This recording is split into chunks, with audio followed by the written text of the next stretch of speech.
Rally শুরু হবে কিছুক্ষণের মধ্যে এবং তার প্রস্তুতি পর্ব চলছে। মহাদেব রেডি, সৈনিকরা আছেন, তারাও রেডি। হ্যালো ভিউয়ার্স, শুভ বিকাল। আপনারা দেখছেন travel blog explorer on the way. আজকে এখন আমরা আছি মুন্সিগঞ্জের ঐতিহ্যবাহী একটি উৎসব। আমরা সেই উৎসবটি আজকে আপনাদেরকে সাথে নিয়ে দেখব। এই উৎসবটি 1000 বছর ধরে প্রচলিত এবং খুবই বর্ণিল একটি উৎসব। এটি মুন্সিগঞ্জের টঙ্গিবাড়ি উপজেলার আবদুল্লাপুর নামক একটি গ্রামে খুবই ব্যাপকভাবে দীর্ঘদিন যাবৎ উদযাপিত হয়ে আসছে। অনুষ্ঠানটির নাম হচ্ছে লাল কাজ। তো আসুন এই লাল কাজ অনুষ্ঠানের বর্ণিল রূপ আপনাদেরকে সাথে নিয়ে আমরা উপভোগ করব। তো দেখতে থাকুন এবং আমাদের সাথেই থাকুন। তো যেখানে মহাদেবকে সাজানো হচ্ছে, উনি হচ্ছেন কার্তিক দাদা। ওনাকে সাজানো হচ্ছে, ওনার অলরেডি কালার করা শুরু হয়েছে।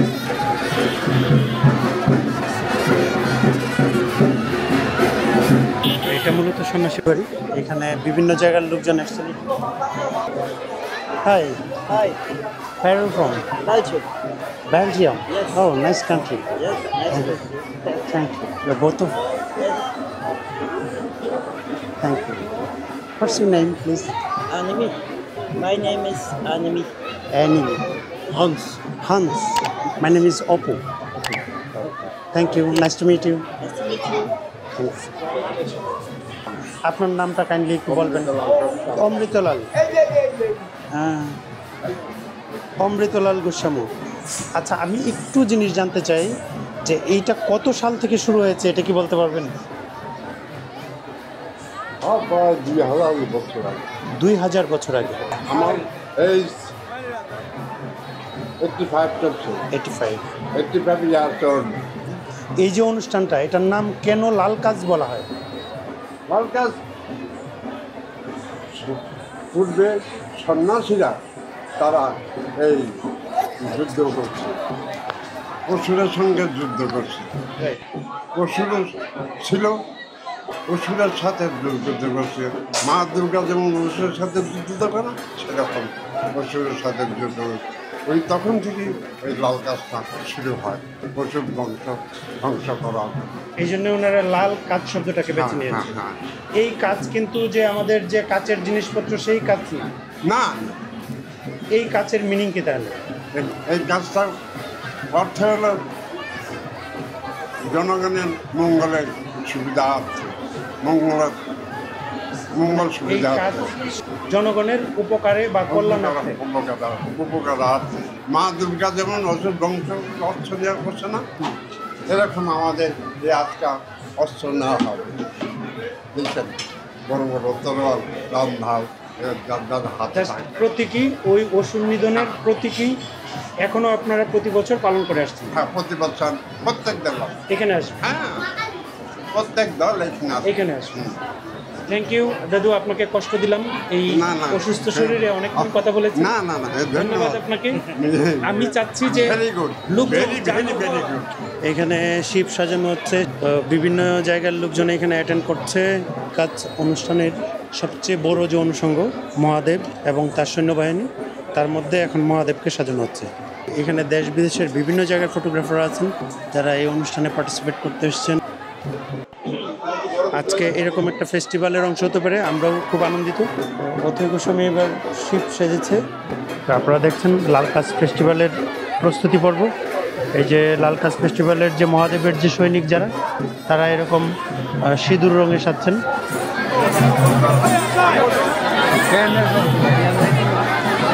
লাল কাজ ফেস্টিভ্যালের শুরু দেখুন কত মানুষ। এবং আমরা এইবার এই লাল কাজ ফেস্টিভ্যালের যে র্যালি, সেটাতে অংশগ্রহণ করব এবং সবার সাথে নেচে গিয়ে একসাথে এই অনুষ্ঠানটাকে উপভোগ করব। এখানে আমাদের দেশীয় ভক্তবৃন্দরা যেমন এসেছেন, ঠিক তেমনি প্রচুর ফরেনাররা এসেছেন। বিশেষ করে বেলজিয়াম থেকে একটা গ্রুপ এসেছেন, তারা এই ফেস্টিভ্যালে অংশ নিতে, এবং ওরা খুব প্রস্তুতি পর্ব শেষ। এখন মূল র্যালি শুরু হবে। র্যালির আগে যে ওনাদের মধ্যে যে সবার একসাথে ফটো সেশন চলছে, এবং এইখান থেকেই এই যে সন্ন্যাস বাড়ি, সেই সন্ন্যাস বাড়ি থেকে এই র্যালি কিছুক্ষণের মধ্যে শুরু হতে যাচ্ছে। লাল কাজ হাজার বছর ধরে প্রচলিত সনাতন ধর্মাবলম্বীদের একটি বিশেষ ধর্মীয় অনুষ্ঠান। যদিও এই অনুষ্ঠান অঞ্চলভেদে বিভিন্ন রীতি বা নিয়ম মেনে পালন করা হয়ে থাকে, যা একটি আঞ্চলিক সংস্কৃতি। বাংলা বছরের চৈত্র মাসের শেষ দিন চৈত্র সংক্রান্তি, ঠিক এর আগের দিন এই লাল কাজ অনুষ্ঠান পালন করা হয়। কবে থেকে শুরু এর সঠিক তথ্য জানা না গেলেও সন্ন্যাসী বাড়ির 85 বছর বয়সী অমৃতলাল গোস্বামী বাবু জানান, এই ধর্মীয় অনুষ্ঠানটি এই অঞ্চলে হাজারো বছর ধরে প্রচলিত। ধরনের হিংসা বিদ্বেষ আর হানাহানি বন্ধ করতে ভগবান শিবের আগমন। আসরিক প্রবৃত্তিতে উন্মত্ত ধরণীপুত্ররা তখন শিবকে সর্বশক্তি দিয়ে প্রতিহত করতে চেষ্টা করে। তাদের মধ্যে শুরু হয় তীব্র যুদ্ধ। সেই যুদ্ধে জয়ী হন শিব এবং ধরণীপুত্ররা ভগবানের চরণে ক্ষমা প্রার্থনা করে নবজীবন প্রার্থনা করে।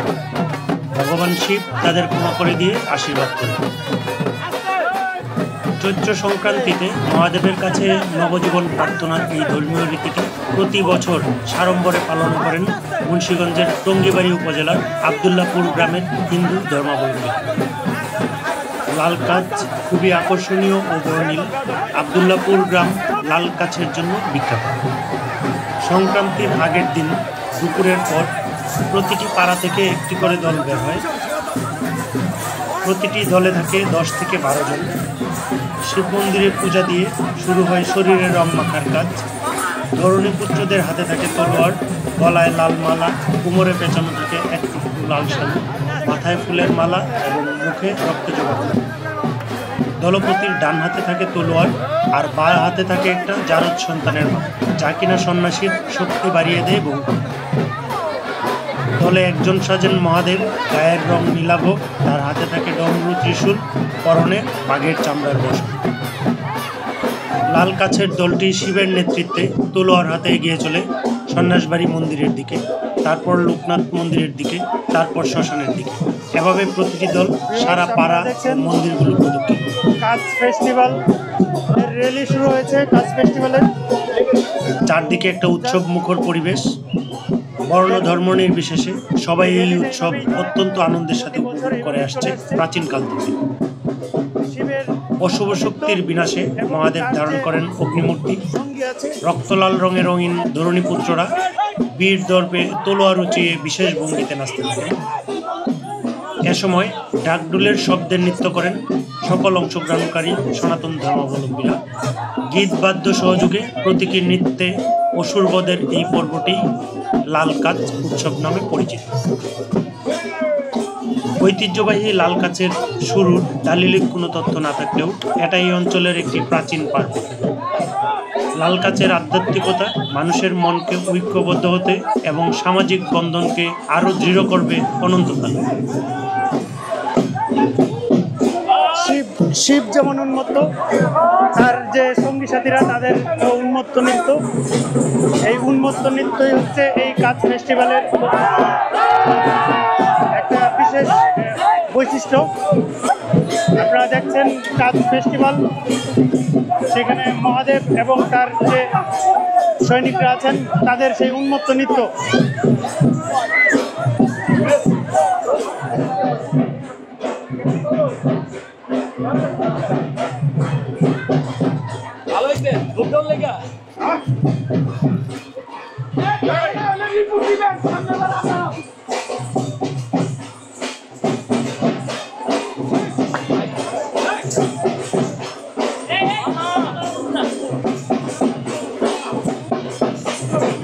আপনারা দেখছেন কাজ ফেস্টিভ্যাল এবং কাজ ফেস্টিভ্যালের সৌন্দর্য উপভোগ করুন আমার সাথে থেকে।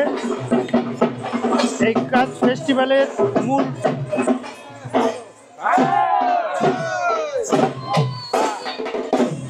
কাজ ফেস্টিভ্যালের যে মূল আকর্ষণ সেটা হচ্ছে এই কাজ র্যালি। মহাদেব এবং তার যে সৈনিকরা তারা তাদের সেই রক্তিম বা রক্তবর্ণের পোশাকে সজ্জিত হয়ে, বিশেষ পোশাকে সজ্জিত হয়ে এই উন্মুক্ত নৃত্য, সেটা হচ্ছে এই কাজ ফেস্টিভ্যাল র্যালির একটা বিশেষ বৈশিষ্ট্য এবং সেই 2000 বছর আগে থেকে একইভাবে চলে আসছে, সেটা এখনও সবাই ধরে রেখেছে।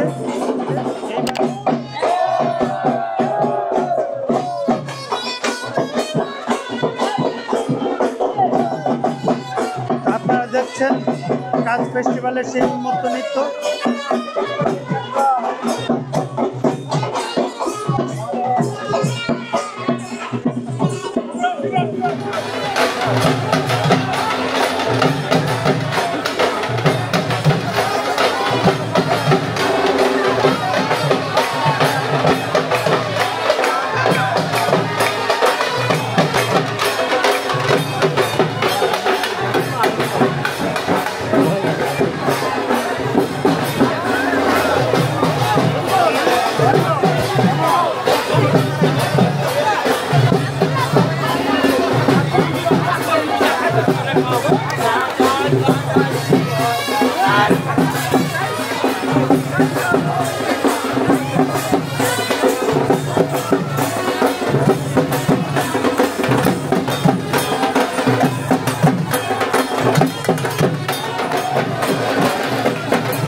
হ্যালো ভিউয়ার্স, শুভ বিকাল।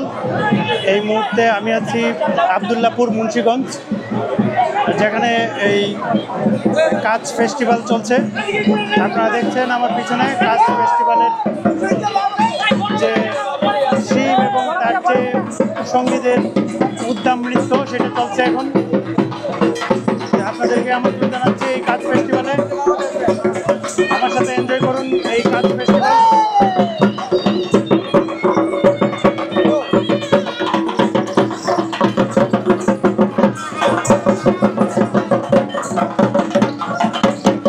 আপনারা দেখছেন কাজ ফেস্টিভ্যালের শিব এবং তার যে সৈনিক তাদের উদ্যম নৃত্য, এটাই কাজ ফেস্টিভ্যালের অন্যতম অংশ।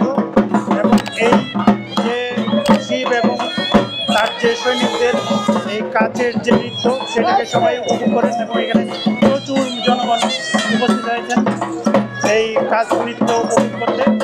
এটা সবার কাছে কাজ ফেস্টিভ্যাল হিসেবে পরিচিত। এই কাজ ফেস্টিভ্যাল শুধুমাত্র বাংলাদেশের আবদুল্লাপুর, মুন্সিগঞ্জ এই জায়গায় অনুষ্ঠিত হয়। এই স্থানটা হচ্ছে সন্ন্যাসবাড়ি থেকে এটা উৎপত্তি। দেখুন কাজের উদ্যম নৃত্য চলছে।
এই কাচ ফেস্টিভ্যাল বছরের শেষ দিন আবদুল্লাপুর মুন্সিগঞ্জ। আপনারা যে কেউ সহজে এখানে চলে আসতে পারেন। ঢাকা থেকে যদি কেউ আসেন তাহলে আপনি নারায়ণগঞ্জ চাষারা এসে চাষারা থেকে আপনি সিএনজি দিয়ে মুক্তারপুর ব্রিজ পার হয়ে নেমে যাবেন, ভাড়া নেবে প্রায় 40 টাকার মতো। তারপর সেইখান থেকে আপনি অটো নিয়ে চলে আসতে পারেন এই আবদুল্লাপুর সন্ন্যাসী বাড়ি মন্দির। হ্যালো ভিউয়ার্স, এতক্ষণ আমাদের সাথে থেকে কাচ ফেস্টিভ্যাল এনজয় করার জন্য সবাইকে অসংখ্য ধন্যবাদ। আপনারা এতক্ষণ এনজয় করেছেন কাচ ফেস্টিভ্যাল। আমার এই ভিডিওটি যদি ভালো লেগে থাকে তাহলে লাইক, শেয়ার এবং সাবস্ক্রাইব করে পাশে থাকবেন। দেখা হবে পরবর্তী কোনো ভিডিওতে। সে পর্যন্ত ভালো থাকবেন সবাই।